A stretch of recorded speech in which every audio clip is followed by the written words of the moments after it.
ਤੁਸੀਂ ਦੇਖ ਰਹੇ ਹੋ ਸਾਂਝਾ ਟੀਵੀ। ਮੈਂ ਹਾਂ ਤੁਹਾਡੇ ਨਾਲ ਅਰਸ਼ਦੀਪ ਤੇ ਤੁਹਾਡਾ ਸਾਰਿਆਂ ਦਾ ਇਸ ਖਾਸ ਪੇਸ਼ਕਸ਼ ਦੇ ਵਿੱਚ ਸਵਾਗਤ ਤੇ ਇਸ ਪੇਸ਼ਕਸ਼ ਦੇ ਵਿੱਚ ਅੱਜ ਗੱਲਬਾਤ ਕਰਾਂਗੇ ਹਵਾਈ ਯਾਤਰਾ ਦੇ ਦੌਰਾਨ ਲੋਕਾਂ ਨੂੰ ਆਈਆਂ ਮੁਸ਼ਕਲਾਂ ਦੇ ਬਾਰੇ। ਹੌਲੀਡੇ ਸੀਜ਼ਨ ਸੀ ਤਾਂ ਸਾਰਿਆਂ ਨੂੰ ਪਤਾ ਹੈ ਕਿ ਫਲਾਈਟ ਕੈਂਸਲ ਹੋਈਆਂ। ਹਾਲਾਂਕਿ ਇਸ ਨੂੰ ਮੌਸਮਿਕ ਕਾਰਨ ਦੱਸਿਆ ਗਿਆ, ਪਰ ਦੂਜੇ ਪਾਸੇ ਪੋਲੀਏਵ, ਜਗਮੀਤ ਸਿੰਘ, ਇਹਨਾਂ ਸਾਰਿਆਂ ਦਾ ਆਪਣਾ ਆਪਣਾ ਤਰਕ ਹੈ, ਆਪਣਾ ਆਪਣਾ ਨਜ਼ਰੀਆ ਹੈ। ਲੋਕਾਂ ਨੂੰ ਜਿਹੜੀਆਂ ਮੁਸ਼ਕਲਾਂ ਦਾ ਸਾਹਮਣਾ ਕਰਨਾ ਪਿਆ, ਉਸ ਦੇ ਸੰਦਰਭ ਦੇ ਵਿੱਚ ਜਗਮੀਤ ਸਿੰਘ ਤੋਂ ਇਹ ਸਵਾਲ ਪੁੱਛ ਲਿਆ ਗਿਆ। ਉਹਨਾਂ ਦਾ ਆਪਣਾ ਤਰਕ ਦੇਣਾ ਹੈ ਕਿ ਇਸ ਬਾਰੇ ਕੀ ਕੁਝ ਹੋਰ ਹੋ ਸਕਦਾ ਹੈ, ਕੀ ਕੁਝ ਸਰਕਾਰ ਕਰ ਸਕਦੀ ਹੈ, ਫੈਡਰਲ ਸਰਕਾਰ ਕੀ ਕੁਝ ਕਰ ਸਕਦੀ ਹੈ। ਤੇ ਉਧਰ ਪੋਲੀਏਵ ਨੇ ਤਾਂ ਇੱਥੋਂ ਤੱਕ ਕਹਿ ਦਿੱਤਾ ਕਿ ਇਹ ਫੈਡਰਲ ਸਰਕਾਰ ਦੀ ਗਲਤੀ ਹੈ। ਆਓ ਇਸ ਬਾਰੇ ਵਿਸਥਾਰ ਦੇ ਨਾਲ ਗੱਲਬਾਤ ਕਰੀਏ। ਐਨਡੀਪੀ ਲੀਡਰ ਜਗਮੀਤ ਸਿੰਘ ਨੇ ਕਿਹਾ ਕਿ ਹੌਲੀਡੇ ਸੀਜ਼ਨ ਦੇ ਦੌਰਾਨ ਹਵਾਈ ਯਾਤਰਾ ਵਿੱਚ ਲੋਕਾਂ ਨੂੰ ਆਈ ਪਰੇਸ਼ਾਨੀ ਅਤੇ ਸੈਂਕੜੇ ਕੈਨੇਡੀਅਨਸ ਦੇ 에ਅਰਪੋਰਟਸ ਤੇ ਫਸਣ ਦੀਆਂ ਘਟਨਾਵਾਂ ਇਸ ਗੱਲ ਦੀ ਦਲੀਲ ਹਨ ਕਿ ਕੈਨੇਡੀਅਨ ਹਵਾਈ ਉਦਯੋਗ ਦੇ ਵਿੱਚ ਹੋਰ ਮੁਕਾਬਲੇਬਾਜ਼ੀ ਦੀ ਲੋੜ ਹੈ। ਕਿਉਂ ਲੋੜ ਹੈ? ਉਹਨਾਂ ਕਿਹਾ ਕਿ ਮੁਸਾਫਰਾਂ ਕੋਲ ਵਿਕਲਪਾਂ ਦੀ ਘਾਟ ਹੋਣਾ ਵੀ ਉਡਾਨਾਂ ਨੂੰ ਘੱਟ ਕਿਫਾਇਤੀ ਬਣਾ ਰਿਹਾ ਹੈ। ਉਹਨਾਂ ਕਿਹਾ ਕਿ ਫਲਾਈਟਾਂ ਘੱਟ ਨੇ, ਉਹਨਾਂ ਕਿਹਾ 에ਅਰਲਾਈਨਸ ਘੱਟ ਨੇ, ਜ਼ਿਆਦਾ ਹੋਣੀਆਂ ਚਾਹੀਦੀਆਂ, ਮੁਕਾਬਲੇ ਹੋਣੇ ਚਾਹੀਦੇ ਨੇ, ਲੋਕ ਹੋਰ ਹਵਾਈ ਲਾਈਨਸ ਤੱਕ ਪਹੁੰਚ ਕਰ ਸਕਣ, ਇਹ ਉਹਨਾਂ ਦੇ ਕੋਲ ਵਿਕਲਪ ਹੋਣੇ ਚਾਹੀਦੇ ਨੇ। ਜਗਮੀਤ ਸਿੰਘ ਨੇ ਲਿਬਰਲ ਸਰਕਾਰ ਨੂੰ 에ਅਰਲਾਈਨ ਉਦਯੋਗ ਨੂੰ ਵਧੇਰੇ ਪ੍ਰਤੀਯੋਗੀ ਬਣਾਉਣ ਦੇ ਤਰੀਕੇ ਲੱਭਣ ਦੀ ਮੰਗ ਕੀਤੀ ਹੈ। ਕੈਨੇਡੀਅਨਸ ਟਰਾਂਸਪੋਰਟੇਸ਼ਨ ਏਜੰਸੀ ਦੇ ਨਿਯਮਾਂ ਦੇ ਤਹਿਤ ਘਰੇਲੂ ਹਵਾਈ ਸੇਵਾ ਆਪਰੇਟਰਸ ਦੇ ਵਿੱਚ ਬਹੁਤ ਗਿਣਤੀ ਮਲਕੀਅਤ ਅਤੇ ਨਿਯੰਤਰਣ ਕੈਨੇਡੀਅਨਸ ਦੇ ਹੱਥ ਵਿੱਚ ਹੋਣਾ ਜ਼ਰੂਰੀ ਹੈ, ਪਰ ਇਸ ਨਾਲ ਮੁਸਾਫਰਾਂ ਤੇ ਖਾਸ ਤੌਰ ਤੇ ਪੇਂਡੂ ਜਾਂ ਦੂਰ ਦੁਰਾਡੇ ਦੇ ਇਲਾਕਿਆਂ ਦੇ ਲਈ ਵਿਕਲਪ ਸੀਮਤ ਹਨ। ਛੁੱਟੀਆਂ ਦੇ ਦੌਰਾਨ ਸਨਵਿੰਗ ਦੇ ਵੱਲੋਂ ਫਲਾਈਟਾਂ ਰੱਦ ਹੋਣ ਕਰਕੇ ਹਜ਼ਾਰਾਂ ਕੈਨੇਡੀਅਨਸ ਮੈਕਸੀਕੋ ਦੇ ਵਿੱਚ ਫਸ ਗਏ ਸਨ। ਸਨਵਿੰਗ ਨੇ ਅਗਲੇ ਮਹੀਨੇ ਤੱਕ ਸਸਕੈਚੇਵਨ ਤੋਂ ਹਵਾਈ ਸੇਵਾ ਨੂੰ ਪੂਰੀ ਤਰ੍ਹਾਂ ਰੋਕ ਦਿੱਤਾ। 에ਅਰ ਕੈਨੇਡਾ ਇਸ ਮਹੀਨੇ ਸਸਕੈਚੇਵਨ ਅਤੇ ਰਜ਼ਾਇਨਾ ਤੋਂ ਕੈਲਗਰੀ ਦੀਆਂ ਫਲਾਈਟਾਂ ਬੰਦ ਕਰ ਰਿਹਾ ਹੈ। ਪਿਛਲੇ ਸਾਲ 에ਅਰ ਕੈਨੇਡਾ ਨੇ ਯੈਲੋ ਨਾਈਫ ਤੋਂ ਐਡਮਿੰਟਨ ਦਰਮਿਆਨ ਆਪਣੀਆਂ ਫਲਾਈਟਾਂ ਬੰਦ ਕਰ ਦਿੱਤੀਆਂ ਸੀ। ਜਗਮੀਤ ਸਿੰਘ ਨੇ ਕਿਹਾ ਕਿ ਇਹ ਮੰਦਭਾਗਾ ਹੈ, ਪਰ ਇਸ ਦੇ ਲਈ ਹੋਰ ਵਿਕਲਪਾਂ ਦੀ ਲੋੜ ਹੈ। I'll start with the second part of your question. Yes, it's clear that the passenger bill of rights is not strong enough, that the government didn't do the work necessary to make sure there's enough teeth or enough repercussions or strength in that bill so that passengers actually get protection. It's clear that that's not been the case, and we're seeing the outcome of that. That a lot of people are stranded, so that's a big problem. With the committee, yeah, I think the committee can do some important work, but that doesn't eschew the minister of transportation from his responsibility or the government from their responsibility.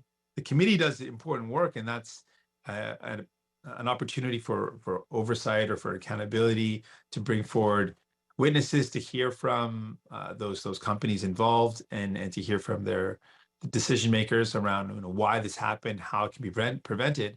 But the Minister of Transport and the Liberal government have the power to actually make decisions right now, to do things right now to protect workers or to protect, passengers, and they aren't doing the work necessary. It could be strengthening the Bill of Rights. That could also be a lot of these companies, the airline companies in particular, receive lots of public money, and they should be held to account for the treatment of passengers, given the fact they receive so much public money. So there's a lot that the government can do, and what passengers went through, whether it's Sunwing, whether it's VIA, whether it's just passengers in general over the holiday season, there was a lot of difficulty that people went through, and there's not enough protections in place for those passengers, and that has to change. Canadians should expect to have protections, have rights when they travel in our country, whether it's by plane or train, and I think that's a very reasonable consideration and something I would absolutely support. And I think that the natural extension of a Bill of Rights for air passengers would be to extend that to other modes of transportation, and certainly something we should be doing. Jagmeet Singh ਚਾਹੁੰਦੇ ਹਨ ਕਿ ਦੋਹਾਂ ਕੰਪਨੀਆਂ ਦੇ CEO ਭਵਿੱਖ ਦੀ transport committee ਦੀ meeting ਵਿੱਚ ਸਵਾਲਾਂ ਦੇ ਜਵਾਬ ਦੇਣ, ਪਰ ਨਾਲ ਹੀ ਉਹਨਾਂ ਨੇ ਟਰਾਂਸਪੋਰਟ ਮੰਤਰੀ ਉਮਰ ਅਲਗਬਰਾ ਨੂੰ ਬਿਹਤਰ ਨਿਗਰਾਨੀ ਯਕੀਨੀ ਬਣਾਉਣ ਦੇ ਲਈ ਵੀ ਆਖਿਆ। ਉਹਨਾਂ ਕਿਹਾ ਕਿ ਸਾਨੂੰ ਇਹ ਯਕੀਨੀ ਬਣਾਉਣ ਦੀ ਜ਼ਰੂਰਤ ਹੈ ਕਿ ਲੋਕ ਦੇਸ਼ ਭਰ ਦੇ ਵਿੱਚ ਕਿਫਾਇਤੀ ਤਰੀਕੇ ਦੇ ਨਾਲ ਘੁੰਮਣ ਦੇ ਯੋਗ ਹੋਣ।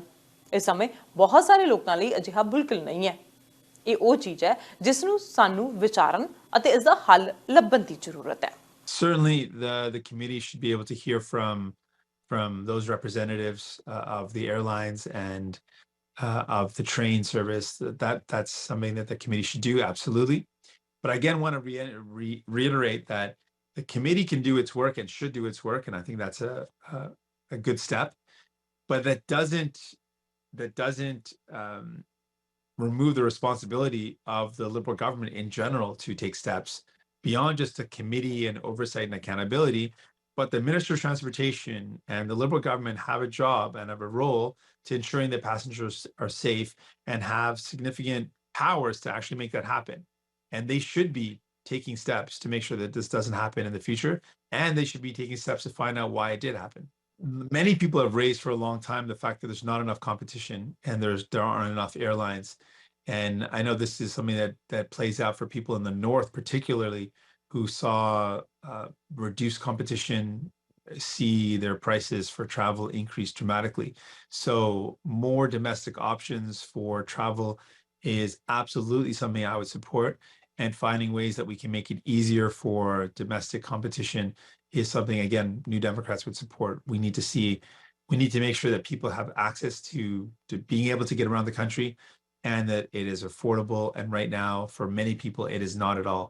And it's something that we need to look at and find solutions for. ਤਾਂ ਸਾਰਿਆਂ ਨੂੰ ਪਤਾ ਹੈ ਕਿ ਬਹੁਤ ਸਾਰੇ ਕੈਨੇਡੀਅਨਸ ਜਿਨ੍ਹਾਂ ਦੀਆਂ ਯਾਤਰਾ ਦੀਆਂ ਯੋਜਨਾਵਾਂ ਫਲਾਈਟ ਦੇਰੀ ਜਾਂ ਰੱਦ ਹੋਣ ਕਾਰਨ ਚੌਪਟ ਹੋ ਗਈਆਂ ਸਨ, ਉਹ ਮੁਆਵਜ਼ੇ ਦੇ ਨਿਯਮਾਂ ਨੂੰ ਲਾਗੂ ਕਰਨ ਦੇ ਲਈ ਜ਼ਿੰਮੇਵਾਰ ਫੈਡਰਲ ਏਜੰਸੀ ਦੁਆਰਾ ਉਹਨਾਂ ਦੀਆਂ ਸ਼ਿਕਾਇਤਾਂ ਤੇ ਕਾਰਵਾਈ ਕੀਤੇ ਜਾਣ ਦੀ ਉਡੀਕ ਦੀ ਬਜਾਏ ਅਦਾਲਤਾਂ ਦਾ ਰੁਖ ਕਰ ਰਹੇ ਹਨ।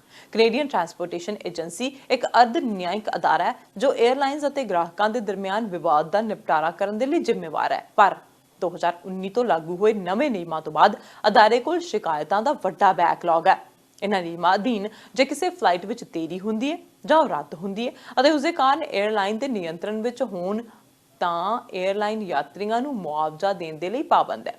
ਸੀਏ ਦੇ ਅਧਿਕਾਰੀਆਂ ਨੇ ਨਵੰਬਰ ਵਿੱਚ ਇੱਕ ਪਾਰਲੀਮੈਂਟਰੀ ਕਮੇਟੀ ਨੂੰ ਦੱਸਿਆ ਸੀ ਕਿ ਏਜੰਸੀ ਕਰੀਬ 30,000 ਸ਼ਿਕਾਇਤਾਂ ਦਾ ਬੈਕਲੌਗ ਨਿਪਟਾਉਣ ਦੀਆਂ ਕੋਸ਼ਿਸ਼ਾਂ ਦੇ ਵਿੱਚ ਹੈ। ਕਮੇਟੀ ਨੂੰ ਦੱਸਿਆ ਗਿਆ ਕਿ ਕੁਝ ਸ਼ਿਕਾਇਤਾਂ ਨੂੰ ਨਿਪਟਾਉਣ ਦੇ ਲਈ 18 ਮਹੀਨੇ ਤੱਕ ਦਾ ਸਮਾਂ ਵੀ ਲੱਗ ਸਕਦਾ ਹੈ। ਬੈਕਲੌਗ ਬਹੁਤ ਵੱਧ ਰਿਹਾ ਹੈ। ਕਿਊਬੈਕ ਦੇ ਕੈਵਿਨ ਸਮਿਥ ਦੇ ਲਈ ਇਹ ਸਮਾਂ ਬਹੁਤ ਜ਼ਿਆਦਾ ਸੀ, ਇਸ ਕਰਕੇ ਉਹਨਾਂ ਨੇ ਇਹ ਮਾਮਲਾ ਆਪਣੇ ਹੱਥ ਲੈ ਕੇ ਅਦਾਲਤ ਦਾ ਰੁਖ ਕੀਤਾ।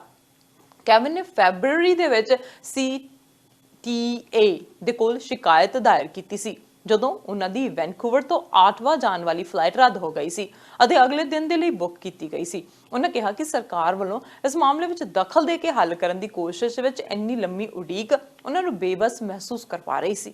8 ਮਹੀਨਿਆਂ ਦੇ ਇੰਤਜ਼ਾਰ ਤੋਂ ਬਾਅਦ ਸੈਪਟੈਂਬਰ ਵਿੱਚ ਉਹਨਾਂ ਨੇ ਇੱਕ ਸਮਾਲ ਕਲੇਮ ਕੋਰਟ ਯਾਨੀ ਕਿ ਨਿੱਕੇ ਦਾਅਵਿਆਂ ਸੰਬੰਧੀ ਅਦਾਲਤ ਵਿੱਚ ਮੁਕੱਦਮਾ ਦਾਇਰ ਕੀਤਾ ਸੀ ਤੇ ਕੁਝ ਹਫ਼ਤਿਆਂ ਬਾਅਦ ਹੀ ਉਹਨਾਂ ਨੂੰ 에ਅਰਲਾਈਨ ਨੇ ਸੂਚਿਤ ਕੀਤਾ ਕਿ ਉਹ ਕੈਵਿਨ ਦੇ ਨਾਲ ਆਊਟ ਆਫ ਕੋਰਟ ਸੈਟਲਮੈਂਟ ਭਾਵ ਅਦਾਲਤ ਤੋਂ ਬਾਹਰ ਮਾਮਲਾ ਨਿਪਟਾਵੇਗੀ।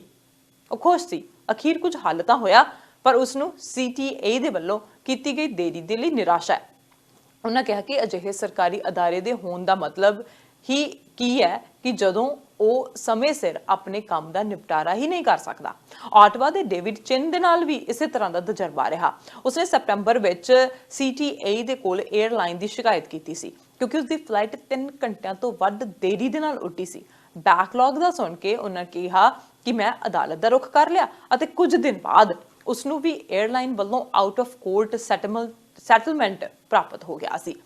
ਹੁਣ ਅਦਾਲਤ ਦਾ ਰੁਖ ਅਪਣਾਉਣਾ ਕਈ ਵਾਰ ਸਹੀ ਹੱਲ ਨਹੀਂ।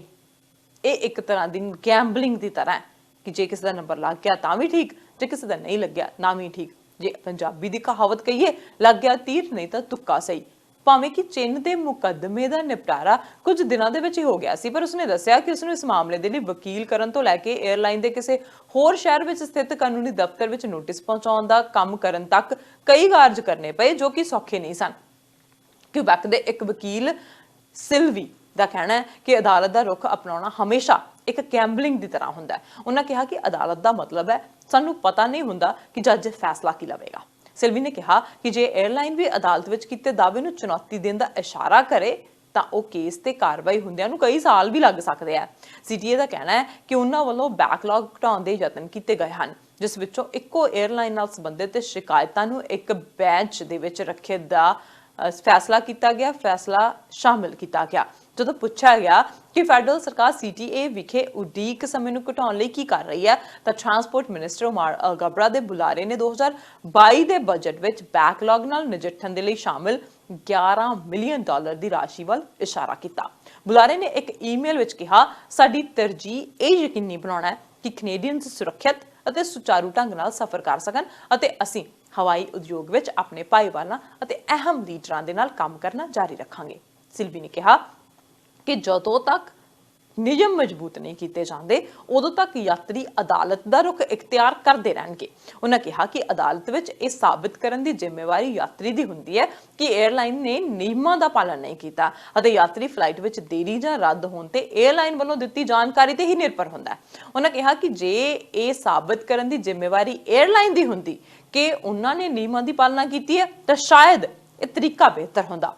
ਕੈਨੇਡਾ ਵਿੱਚ ਹਵਾਈ ਯਾਤਰੀ ਅਧਿਕਾਰ ਨਿਯਮ 에ਅਰ ਪੈਸੇਂਜਰ ਪ੍ਰੋਟੈਕਸ਼ਨ ਰੈਗੂਲੇਸ਼ਨ ਦੀ ਉਲੰਘਣਾ ਦੀ ਸਥਿਤੀ ਵਿੱਚ CTA ਕੋਲ 에ਅਰਲਾਈਨ ਨੂੰ $25,000 ਤੱਕ ਦਾ ਜੁਰਮਾਨਾ ਕਰਨ ਦਾ ਅਧਿਕਾਰ ਹੈ, ਪਰ ਏਜੰਸੀ ਨੇ ਦੱਸਿਆ ਕਿ 2019 ਵਿੱਚ ਇਹ ਨਿਯਮ ਲਾਗੂ ਹੋਣ ਤੋਂ ਬਾਅਦ ਸਿਰਫ 25 ਜੁਰਮਾਨੇ ਕੀਤੇ ਗਏ ਹਨ। ਹਾਲਾਂਕਿ ਇਹ ਖੱਜਲ ਖੁਆਰੀ ਵਾਲਾ ਕੰਮ ਹੈ। ਕਈ ਲੋਕ ਛੱਡ ਪਰੇ ਕਹਿ ਦਿੰਦੇ ਆ, ਕਈ ਲੋਕ ਕਹਿ ਦਿੰਦੇ ਆ ਕਿ ਇੱਕ ਦਿਨ ਅਸੀਂ 에ਅਰਪੋਰਟ ਤੇ ਕੱਢ ਲਿਆ ਦੈਟਸ ਓਕੇ, ਜਾਂ ਅਸੀਂ ਸਿਰਫ ਗੱਲ ਕਰ ਸਕਦੇ ਆ। ਐਕਸ਼ਨ ਕਈ ਲੋਕ ਘੱਟ ਲੈਂਦੇ ਆ ਜਾਂ ਬੋਲਣਾ ਘੱਟ ਪਸੰਦ ਕਰਦੇ ਆ, ਜਾਂ ਕਹਿੰਦੇ ਆ ਕਿ ਅਦਾਲਤ ਵਿੱਚ ਜਾਵਾਂਗੇ ਹੋਰ ਖੱਜਲ ਖੁਆਰੀ ਵਧੇਗੀ, ਹੋਰ ਟਾਈਮ ਵੇਸਟ ਹੋਵੇਗਾ, ਟਾਈਮ ਦੀ ਬਰਬਾਦੀ ਹੋਵੇਗੀ। ਪਰ ਕਈ ਲੋਕ ਚਿੰਨ ਵਰਗੇ ਲੋਕ ਜਿਹੜੇ ਨੇ ਉਹ ਕਹਿੰਦੇ ਆ ਕਿ ਇਸ ਅਦਾਲਤ ਵਿੱਚ ਵੀ ਜਾਵਾਂਗੇ ਤਾਂ ਕਿ 에ਅਰਲਾਈਨਸ ਨੂੰ ਸਬਕ ਮਿਲ ਸਕੇ, ਉਹਨਾਂ ਨੂੰ ਪਤਾ ਲੱਗ ਸਕੇ ਕਿ ਜੇ ਦੇਰੀ ਹੁੰਦੀ ਹੈ ਤਾਂ ਅਗਾਊਂ ਚੇਤਾਵਨੀ ਦਿੱਤੀ ਜਾਵੇ। ਜੇ ਅਗਾਊਂ ਚੇਤਾਵਨੀ ਨਹੀਂ ਵੀ ਦਿੱਤੀ ਜਾ ਸਕਦੀ, ਟੈਕਨੀਕਲ ਫਾਲਟ ਆ ਸਕਦੇ ਆ, ਪ੍ਰੋਬਲਮਸ ਆ ਸਕਦੀਆਂ ਨੇ, ਉਸ ਟਾਈਮ ਦੇ ਉੱਤੇ ਪੈਸੇਂਜਰਸ ਨੂੰ ਸਹੂਲਤਾਂ ਦਿੱਤੀਆਂ ਜਾਣ। ਜਿਸ ਤਰ੍ਹਾਂ ਦੇ ਨਾਲ ਅਸੀਂ ਵੀਡੀਓਜ਼ ਦੇਖ ਰਹੇ ਹਾਂ, ਪਿਕਚਰਸ ਦੇਖ ਰਹੇ ਹਾਂ, ਇਸ ਪਿਕਚਰਸ ਤੋਂ ਇਹ ਅੰਦਾਜ਼ਾ ਲਗਾਇਆ ਜਾ ਸਕਦਾ ਹੈ ਕਿ ਲੋਕ ਥੱਲੇ ਜ਼ਮੀਨ ਦੇ ਉੱਤੇ ਸੌਂ ਰਹੇ ਸੀ, ਚਾਦਰਾਂ ਵਿਛਾ ਕੇ ਸੌਂ ਰਹੇ ਸੀ, ਕਿੰਨਾਂ ਕੋਲ ਪ੍ਰੋਪਰ ਕੱਪੜੇ ਨਹੀਂ ਸੀ, ਭੋਜਨ ਨਹੀਂ ਸੀ, ਕਈਆਂ ਕੋਲ ਜਿਹੜੀ ਆ ਉੱਥੋਂ ਦੀ ਕਰੰਸੀ ਨਹੀਂ ਸੀ, ਕਰੰਸੀ ਚੇਂਜ ਕਰਨੀ ਪਈ ਤੇ 에ਅਰਲਾਈਨਸ ਨੇ ਕੋਈ ਵੀ ਹੈਲਪ ਨਹੀਂ ਕੀਤੀ। ਸੋ ਇਹ ਸਾਰੀਆਂ ਚੀਜ਼ਾਂ ਜਿਹੜੀਆਂ ਨੇ ਉਹ ਦੇਖ ਕੇ ਪੀੜੇ ਪੋਲੀਏਵ ਨੇ ਵੀ ਆਪਣਾ ਪੱਖ ਰੱਖਿਆ। ਹੁੰਦੀ ਦੇਰੀ ਨੂੰ ਦੇਖ ਕੇ ਪੋਲੀਏਵ ਨੇ ਇਸ ਨੂੰ ਫੈਡਰਲ ਪ੍ਰੋਬਲਮ ਦੱਸਿਆ। ਉਹਨਾਂ ਨੇ ਕਿਹਾ ਕਿ ਹਰ ਕੋਈ ਬਹਾਨੇ ਬਣਾ ਰਿਹਾ। ਹੁਣ ਇਸ ਟਾਈਮ ਦੇ ਉੱਤੇ ਜਦੋਂ ਅਸੀਂ ਵਿੰਟਰ ਦੀ ਗੱਲ ਕਰਦੇ ਹਾਂ, ਵਕੇਸ਼ਨਸ ਦੀ ਗੱਲ ਕਰਦੇ ਹਾਂ, ਕ੍ਰਿਸਮਸ ਵਕੇਸ਼ਨਸ ਦੀ ਗੱਲ ਕਰਦੇ ਹਾਂ, ਉਸ ਟਾਈਮ ਦੇ ਉੱਤੇ ਮੌਸਮ ਦਾ ਇੱਕ ਬਹਾਨਾ ਬਣਾ ਦਿੱਤਾ ਜਾਂਦਾ ਹੈ ਕਿ ਸਨੋ ਪੈ ਰਹੀ ਸੀ, ਬਰਫ਼ਬਾਰੀ ਹੋ ਰਹੀ ਸੀ, ਮੀਂਹ ਪੈ ਰਿਹਾ ਸੀ, ਸਟੋਰਮ ਆ ਰਹੇ ਸੀ, ਇਸੇ ਕਰਕੇ ਇਹ ਫਲਾਈਟਾਂ ਰੱਦ ਹੋ ਗਈਆਂ ਸੀ। ਪਰ ਸਮਰ ਦੇ ਵਿੱਚ ਕੀ, ਸਮਰ ਦੇ ਵਿੱਚ ਵੀ ਇਹੀ ਹਾਲ ਹੁੰਦਾ ਹੈ। ਇਹ ਸਿਰਫ ਬਹਾਨੇ ਬਣਾਏ ਜਾ ਰਹੇ ਨੇ। ਇਹ ਪ੍ਰੋਬਲਮ ਟਰੂਡੋ ਨੇ ਕ੍ਰੀਏਟ ਕੀਤੀ ਹੈ। ਉਹਨਾਂ ਦਾ ਤਾਂ ਟਰੂਡੋ ਵੱਲ ਇਸ਼ਾਰਾ। ਉਹਨਾਂ ਨੇ ਕਿਹਾ ਕਿ ਇਸ ਨੂੰ ਵਧੀਆ ਕੀਤਾ ਜਾ ਸਕਦਾ ਹੈ, ਇਸ ਨੂੰ ਹੋਰ ਜਿਹੜਾ ਹੈ ਦਰੁਸਤ ਕੀਤਾ ਜਾ ਸਕਦਾ ਹੈ, ਪਰ ਇਹ ਫੈਡਰਲ ਸਰਕਾਰ ਦੇ ਅੰਡਰ ਹੈ। ਆਓ ਸੁਣਦੇ ਹਾਂ ਕੀ ਕਹਿਣਾ ਪੀਰੇ ਪੋਲੀਏਵ ਦਾ। Well, thank you. Well, first of all, let's acknowledge this is a federal problem. Our airports are federally regulated, and their boards are federally, in part, federally appointed. They are federally mandated, and they operate on federal land. Our airlines are federally regulated. This is a federal problem. It is the job of Justin Trudeau to bring back stability and service to our airline sector. Now, remember, he's blaming the snow right now. But there was no snow in the summer, and there was chaos at our airports at that time. So what was the excuse then? Well, he claimed that it was COVID. Well, I mean, it seems like Justin Trudeau is better at coming up with excuses than he is at coming up with solutions. The solution, of course, is to have a Canadian Transportation Agency that holds airlines accountable for breaking their word to the people. That's what the agency is there for. It is a federal agency. And it is the machinery of government that is the responsibility of the Prime Minister to make that agency work. How is the agency working right now? 30,000 Canadians are waiting to have their complaints heard. They're waiting 18 months. So your entire vacation gets ruined. You're sleeping on a cold concrete floor at a airport somewhere. And what does Justin Trudeau offer you? The chance to file a complaint and wait 18 months to potentially get compensated. Not good enough. First of all, we're calling on the government to clear the backlog of complaints at the Transportation Agency so that the airlines can be held accountable for their miserable service. Two, we want tougher and clearer rules to bring about compensation for those whose vacations have been ruined. And three, we need to understand why both our airlines, but more importantly, our airports, are such a complete mess. Canada used to have the best functioning airports in the world. Yet this summer, one organization rated Toronto as having the worst service when it came to planes running on time. The worst. Dead last on planet Earth. This is Justin Trudeau's responsibility. This is a federal airport. These are federally regulated airlines. We must clear the backlog on the complaints, hold the airlines responsible, and get better services for our people. It's become, unfortunately, a common story in Justin Trudeau's Canada. Nothing seems to work. The people. I was at the Ottawa airport the other day. It's an incredible story. Mustafa walks up to me from Calgary. I say, "What are you doing in Ottawa, Mustafa?" He says, "I'm here to get my passport." Well, I said, "You can get a passport in Calgary." He says, "Well, I thought so too, but I applied 10 months ago, and it became desperate because I have a wedding in Cuba for myself, and I need to get my passport to get there." And I said, "Well, when's your wedding?" "Yesterday." I said, "Well, where's your wife?" "In Cuba with my 20 best friends and family members." So they're all down there in Cuba waiting for him to come down and get married. He can't get a passport. He applied 10 months earlier. This is how everything operates with Justin Trudeau. You got 2.1 million people waiting for their immigration application. You've got people still waiting 10 months for a passport. You've got airports that are in total chaos. You can't get children's medicine at local drugstores. Our hospitals are overflowing with patient requests. You know, our veterans are told they should consider medical assistance in dying. Nothing is working. And that's because the Prime Minister isn't working. He's not working for our Canadians. We need a Prime Minister who will work for our country, get things done, deliver for Canadians. We deserve it. We're the best country in the world. It's time the Prime Minister acted like it. ਇਹ ਵੱਡੀ ਸਮੱਸਿਆ ਹੈ। ਜਿਵੇਂ ਜਗਮੀਤ ਸਿੰਘ ਨੇ ਕਿਹਾ ਕਿ ਹੋਰ ਵਿਕਲਪਾਂ ਦੀ ਲੋੜ ਹੈ ਤੇ ਪੋਲੀਏਵ ਨੇ ਕਿਹਾ ਕਿ ਇਸ ਨੂੰ ਦਖਲ ਅੰਦਾਜ਼ੀ ਜਿਹੜੀ ਆ ਉਹ ਫੈਡਰਲ ਸਰਕਾਰ ਨੂੰ ਕਰਨੀ ਚਾਹੀਦੀ ਹੈ। ਹੁਣ ਟਰਾਂਸਪੋਰਟ ਮਿਨਿਸਟਰ ਇਸ ਬਾਰੇ ਕੀ ਬਿਆਨ ਦਿੰਦੇ ਨੇ ਜਾਂ ਇਸ ਬਾਰੇ ਕੀ ਕਹਿੰਦੇ ਨੇ, ਕੀ ਅੱਗੇ ਵਿਕਲਪ ਆਉਂਦੇ ਨੇ, ਇਹ ਆਉਣ ਵਾਲਾ ਸਮਾਂ ਦੱਸੇਗਾ। ਪਰ ਹੋਰ ਸਟਾਫ ਦੀ ਲੋੜ ਹੈ, ਹਾਇਰ ਕਰਨ ਦੀ ਲੋੜ ਹੈ, ਕਿਉਂਕਿ ਹਰ ਵੇਲੇ ਇਹੀ ਬਹਾਨਾ ਬਣਾ ਦਿੱਤਾ ਜਾਂਦਾ ਹੈ ਕਿ ਸਟਾਫ ਦੀ ਘਾਟ ਹੈ। ਫਿਰ ਲੋਕਾਂ ਨੂੰ ਪਾਸਪੋਰਟ ਨਹੀਂ ਮਿਲ ਰਹੇ, ਇਹ ਵੀ ਇੱਕ ਵੱਡੀ ਸਮੱਸਿਆ। ਫਿਰ ਪੋਲੀਏਵ ਨੇ ਵੀ ਇੱਕ ਸਟੋਰੀ ਸ਼ੇਅਰ ਕੀਤੀ ਸੀ ਜਿਸ ਵਿੱਚ ਉਸਨੇ ਕਿਹਾ ਕਿ ਇੱਕ ਪੈਸੇਂਜਰ ਉਹਦੇ ਕੋਲ ਆਇਆ, ਉਹ ਕਹਿ ਰਿਹਾ ਸੀ ਕਿ ਮੈਂ ਰਹਿੰਦਾ ਕੈਲਗਰੀ ਹਾਂ ਤੇ ਪਹੁੰਚਿਆ ਮੈਂ ਆਟਵਾ ਕਿਉਂ ਪਹੁੰਚਿਆ ਕਿ ਪਾਸਪੋਰਟ ਲੈਣਾ ਹੋਵੇ। ਜਦੋਂ ਪਾਸਪੋਰਟ ਬਾਰੇ ਪੁੱਛਿਆ ਕਿ ਤੈਨੂੰ ਕਿਉਂ ਚਾਹੀਦਾ, ਉਹ ਕਹਿੰਦਾ ਮੈਨੂੰ 10 ਮਹੀਨੇ ਹੋ ਗਏ ਅਪਲਾਈ ਕੀਤੇ ਨੂੰ, ਹਜੇ ਤੱਕ ਮੈਨੂੰ ਪਾਸਪੋਰਟ ਨਹੀਂ ਮਿਲਿਆ। ਮੈਂ ਵਿਆਹ ਤੇ ਜਾਣਾ ਸੀ।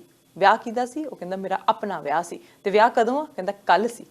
ਸੋ ਇੱਕ ਦਿਨ ਵਿਆਹ ਵਾਲੀ ਤਰੀਕ ਨੂੰ ਹੋ ਚੁੱਕਿਆ ਸੀ ਤੇ ਉਹਦੀ ਜਿਹੜੀ ਹੋਣ ਵਾਲੀ ਪਤਨੀ ਤੇ ਨਾਲ ਉਹਦੇ ਫਰੈਂਡ ਕਿਊਬਾ ਦੇ ਵਿੱਚ ਉਹਦਾ ਇੰਤਜ਼ਾਰ ਕਰ ਰਹੇ ਸੀ। ਸੋ ਇਹ ਸਟੋਰੀ ਪੀਰੇ ਪੋਲੀਏਵ ਨੇ ਸੁਣਾਈ ਸੀ ਤੇ ਉਹ ਹਜੇ ਤੱਕ ਇੰਤਜ਼ਾਰ ਕਰ ਰਹੇ ਸੀ ਤੇ ਉਹ ਦੁਲਹੇ ਦੇ ਕੋਲ ਪਾਸਪੋਰਟ ਵੀ ਨਹੀਂ ਸੀ ਤੇ ਪਹੁੰਚਣਾ ਉਹਨੇ ਪਤਾ ਨਹੀਂ ਕਦੋਂ ਸੀ। ਇਸ ਤਰ੍ਹਾਂ ਦੀਆਂ ਬਹੁਤ ਸਾਰੀਆਂ ਸਟੋਰੀਜ਼ ਤੁਹਾਨੂੰ ਮਿਲ ਜਾਣਗੀਆਂ, ਇੰਟਰਨੈਟ ਤੇ ਮਿਲ ਜਾਣਗੀਆਂ। ਲੋਕੀ ਤੁਹਾਨੂੰ ਆਪ ਕਥਾਵਾਂ ਦੱਸ ਦੇਣਗੇ, ਆਪ ਦੱਸ ਦੇਣਗੇ, ਆਪ ਬੀਤੀਆਂ ਦੱਸ ਦੇਣਗੇ। ਲੋਕਾਂ ਨੂੰ ਲਾਈਨਾਂ ਦੇ ਵਿੱਚ ਲੱਗਣਾ ਪਿਆ, ਲਾਈਨਾਂ ਦੇ ਵਿੱਚ ਸੌਣਾ ਪਿਆ, 24 ਘੰਟੇ ਇੰਤਜ਼ਾਰ ਕਰਨਾ ਪਿਆ। ਈਵਨ ਐਮਰਜੈਂਸੀ ਹੋਵੇ, ਚਾਹੇ ਉਹਨਾਂ ਨੇ ਕਿਤੇ ਘੁੰਮਣ ਫਿਰਨ ਦੇ ਜਾਣਾ ਹੋਵੇ, ਪਾਸਪੋਰਟ ਲੈਣ ਤੋਂ ਲੈ ਕੇ 에ਅਰਲਾਈਨ ਵਿੱਚ ਬੈਠਣ ਤੱਕ, ਬੈਠ ਕੇ ਆਪਣੀ ਮੰਜ਼ਿਲ ਤੱਕ ਪਹੁੰਚਣ ਤੱਕ ਤੇ ਮੰਜ਼ਿਲ ਤੋਂ ਬਾਅਦ ਘਰਾਂ ਨੂੰ ਵਾਪਸ ਆਉਣ ਤੱਕ ਬੜੀਆਂ ਖੱਜਲ ਖੁਆਰੀਆਂ ਦਾ ਸਾਹਮਣਾ ਕਰਨਾ ਪਿਆ। ਹੁਣ ਫੈਡਰਲ ਗਵਰਨਮੈਂਟ ਇਸ ਬਾਰੇ ਕੀ ਕੁਝ ਕਰਦੀ ਹੈ, ਕੀ ਦਖਲ ਦਿੰਦੀ ਹੈ, ਜਾਂ ਫਿਰ ਇਹ ਸਿਸਟਮ ਇਸੇ ਤਰ੍ਹਾਂ ਚੱਲਦਾ ਰਹੇਗਾ, ਆਉਣ ਵਾਲਾ ਸਮਾਂ ਦੱਸੇਗਾ। ਇਨਫੋਰਮੇਸ਼ਨ ਤੇ ਅਪਡੇਟ ਅਸੀਂ ਤੁਹਾਡੇ ਤੱਕ ਇਸੇ ਤਰ੍ਹਾਂ ਪਹੁੰਚਾਉਂਦੇ ਰਹਾਂਗੇ। ਦੇਖਦੇ ਰਹੋ ਸਾਂਝਾ ਟੀਵੀ।